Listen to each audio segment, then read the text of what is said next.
Bienvenue sur Africa 24 pour cette nouvelle édition du Non-Stop Info. Voici les titres. Dernier jour de campagne électorale au Togo, 3,5 millions d'électeurs seront tablés aux urnes ce 25 avril pour élire leur président. 5 candidats sont en lice. Le réseau des jeunes observateurs désormais établi au Gabon. Objectif, promouvoir la démocratie auprès des jeunes pour en faire des acteurs responsables. Et puis l'Afrique veut sa part du marché international du chocolat.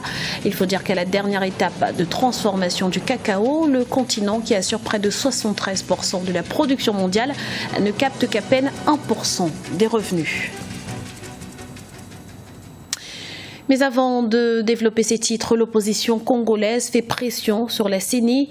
Une coalition de 67 partis, dont les 3 principales formations de l'opposition, appellent à ne pas déposer de candidature pour les élections provinciales, et ce, tant que la commission électorale indépendante n'aura pas réactualisé ses listes pour y inscrire 5 millions de nouveaux électeurs.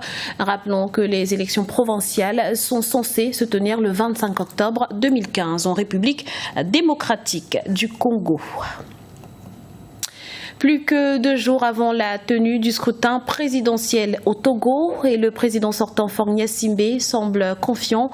Lors d'un meeting à Agouin-Nivé ce mardi, le candidat de l'Union pour la République a dévoilé sa feuille de route et l'accent a été mis sur l'amélioration des conditions de vie des Togolais. Le point avec Lefty Ounou. Les jeunes militants du parti de l'Union pour la République UNIR annoncent la venue de leur candidat à Agouin-Nivé à travers une caravane dans Grand Lomé. Présent ce mardi dans le quartier de Grand Lomé, le président Faure Gnassingbé, candidat à sa propre succession, a promis de créer des conditions de vie plus aisées aux Togolais. Créer les conditions de paix, les conditions de sécurité, investir dans les infrastructures routières, énergétiques, apporter l'eau potable, et espérer inviter le secteur privé, les hommes de bonne volonté qui ont l'esprit d'initiative à venir investir. Le chef de l'État sortant, dans son message, reconnaît que la paix sociale a été perturbée durant son mandat. Ceci à cause des incompréhensions entre son gouvernement et les systèmes sanitaires et éducatifs, a-t-il reconnu. Il a rassuré les parents et les élèves sur les dispositions déjà prises pour une bonne clôture de l'année scolaire 2014-2015. Nous allons ensemble, nous, vous, les parents d'élèves, les enseignants, nous allons tout mettre en œuvre pour qu'il n'y ait pas d'année blanche au Togo cette année.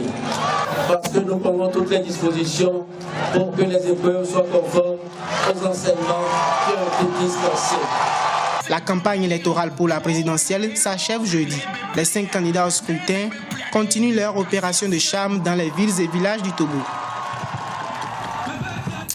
À noter que les forces de l'ordre et de sécurité du Togo ont commencé à voter par anticipation ce mercredi. 214 bureaux de vote ont été ouverts à cet effet dans 47 centres, dont 7 à Lomé, la capitale. Installation d'un bureau du réseau national des jeunes observateurs en prélude à la prochaine élection présidentielle au Gabon. Une initiative de l'Observatoire national de la démocratie qui vise à faire des jeunes des acteurs et non des spectateurs du processus électoral. Les détails dans ce reportage de Douglas Toutoum, notre correspondant à Libreville. Depuis les années 90, avec l'avènement du multipartisme, plusieurs pays africains organisent des élections démocratiques. Mais le bilan de ces consultations électorales reste mitigé, car celles-ci ne débouchent pas nécessairement sur la démocratisation de ces pays, ni sur l'alternance. Mieux, ces élections sont source de tensions politiques. Pour pallier ce phénomène, la médiation post-électorale tend à se généraliser sur le continent. Objectif, prévenir les conflits consécutifs aux contestations post-électorales. Dans ce sens, au Gabon, l'Observatoire national de la démocratie vient de mettre en place le réseau national des jeunes observateurs.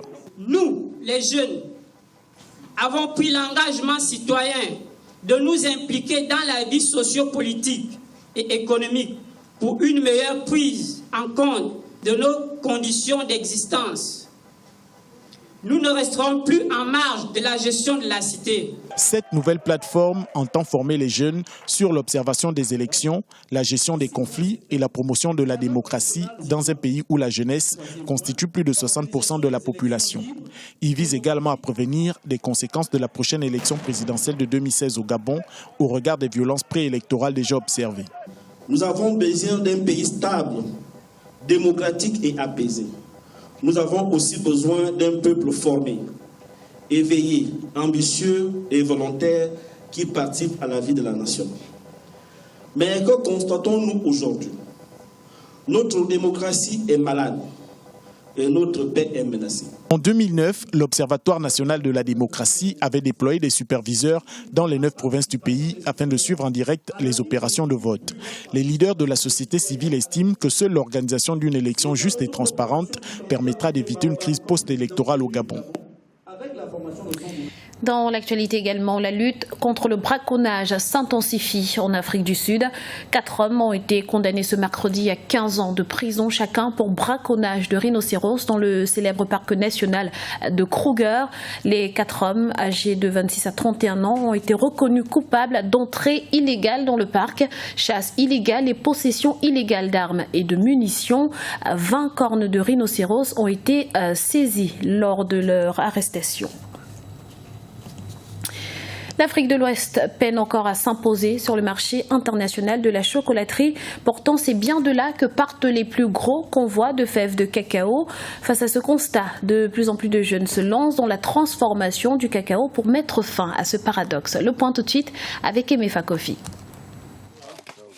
Voici les fameuses graines très prisées par les chocolatiers. Ces graines séchées, fermentées, torréfiées et broyées donnent une pâte de cacao à base de laquelle plusieurs saveurs de chocolat peuvent être fabriquées. C'est la tâche que s'est d'ailleurs assignée Ahmed. Il réalise un chiffre d'affaires mensuel allant de 4 000 à 6 000 $. L'objectif du jeune entrepreneur est de devenir un concurrent potentiel sur le marché international.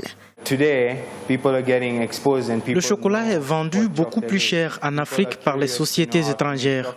Le cacao acheté par ces sociétés, au lieu de le faire sortir de l'Afrique, pourrait y demeurer.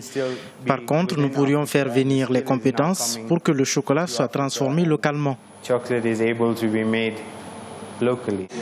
La vision du jeune Ahmed est certes louable, mais cela ne suffit pas pour concurrencer le marché international de la chocolaterie. Il s'agit, à mon sens, de voir quel marché on cible. Parce que si on est des Africains que nous voulons faire du chocolat, pour concurrencer les Européens, pour faire du chocolat de luxe, moi je dirais que ça va être beaucoup difficile, que ces entreprises puissent réussir. Plusieurs types de chocolat sont proposés, le chocolat fondant, le chocolat au lait et le chocolat blanc. Une certaine innovation intéresse également les consommateurs. Vous pouvez faire inscrire un message sur le chocolat. Il vous suffit de passer une commande et vous serez livré. Leurs chocolats sont différents et faits sur mesure. L'Afrique subsaharienne enregistre une hausse de la consommation de chocolat. En Afrique du Sud, le plus grand marché du continent, les ventes sont passées à 6,4 milliards de rentes en 2014 contre 5,8 milliards en 2013. Et un mot de sport pour clôturer ce journal. Le cycliste marocain Zouer Haïl a remporté ce mardi la première étape de la 14e édition du Tour du Sénégal disputée sur 95 km entre Dakar et la ville de Joal. Il dévance ainsi en 2 heures 10 minutes et 34 secondes le Néerlandais Patrick Kos et devient le premier leader de l'épreuve qui fait son retour après 5 années d'interruption. C'était le journal de la rédaction. Nous vous remercions pour votre fidélité. Retrouvez dans un instant une nouvelle édition de l'information sur Africa 24.